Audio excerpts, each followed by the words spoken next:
Hey, what's going on, AP World? We have a video for you today on old immigration. So that's pre-Civil War immigration and nativism, a very popular topic for the AP exam.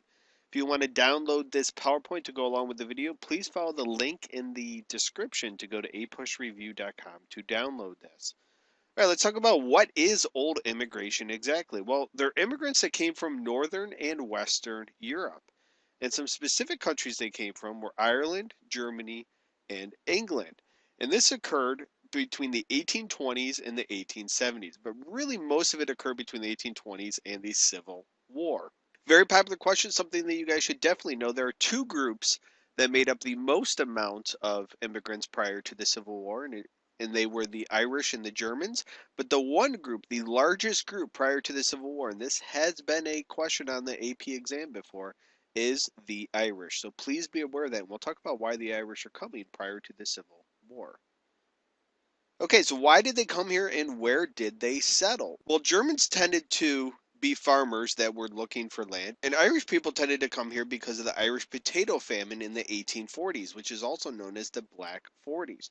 And there is a potato that is infected with the disease potato blight, which infected many potatoes in Ireland during that time. And if you look at the population fall in Ireland between 1841 and 1851, the darker the color red, the higher the percentage of people that were leaving Ireland. So virtually everywhere in Ireland you can see people were leaving. The destination that the highest amount of Irish went to was America. And the Irish tended to settle in large cities in the Northeast, such as Boston and New York. So where did they settle? Well, we just talked about the Irish, and the Germans tended to settle on the frontier in the Midwest and the Northwest. So you see places like Ohio and Wisconsin. And they also gave many contributions to American society, including the idea of kindergarten or children's garden, where education was very important for Germans.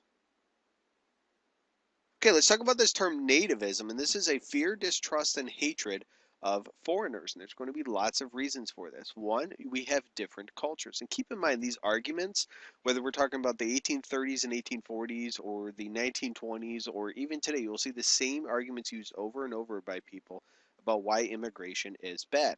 People are speaking different languages. Religion is going to play a huge role here, and you see that the Irish were mostly Catholic, and that is going to concern a lot of Protestants living in America. Catholics were discriminated against for so long that JFK is the first president ever that was Catholic.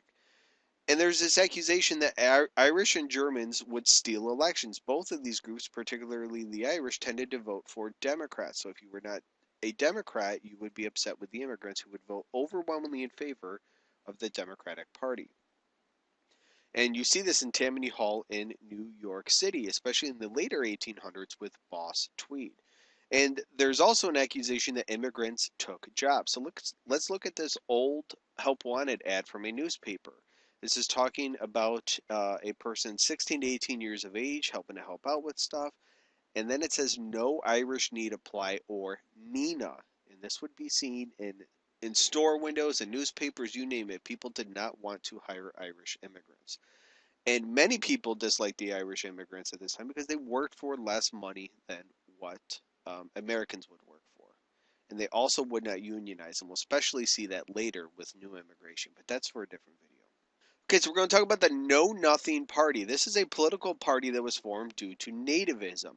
They originated as the Supreme Order of the Star Spangled Banner, that was their name, and they wanted to ban Catholics from holding office. So they would especially distrust and dislike Irish immigrants because Irish immigrants tended to be Catholic. And they called for tougher immigration and naturalization laws, making it harder for immigrants to become citizens. And in 1856, then ex-President Millard Fillmore ran for the president of the Know Nothing Party. And here is a poster depicting that. And this is actually Andrew Jackson's nephew. His name was Andrew Jackson Donaldson. He was Andrew Jackson's personal secretary when he was president. And in 1856, Millard, Fillmore, and Donaldson got 21% of the popular vote. So 1/5 of people who voted in that election voted for the Know Nothing Party. That just shows how high nativism was during this time. And by 1860, when the Civil War is going on, they are really no longer a political threat. So this is a short-lived political party. We even see different companies jump on the bandwagon of the Know Nothings, and this is a soap company, and it's Know Nothing Soap. So you see nativism creeping into many areas of American life. All right, that's it for me in the old immigration and nativism. If you guys have any questions, please feel free to leave them in the comment section below. If you have not already, please take a moment and subscribe to my channel. If you found this video helpful, please hit the like button below and take about 30 seconds to share this on Facebook, Twitter, or any other social media for me. I would greatly appreciate it. I'm always trying to reach as many people as possible. And again, if you want to see this PowerPoint, please follow the link in the description below. I thank you very much for watching and have a good day, guys.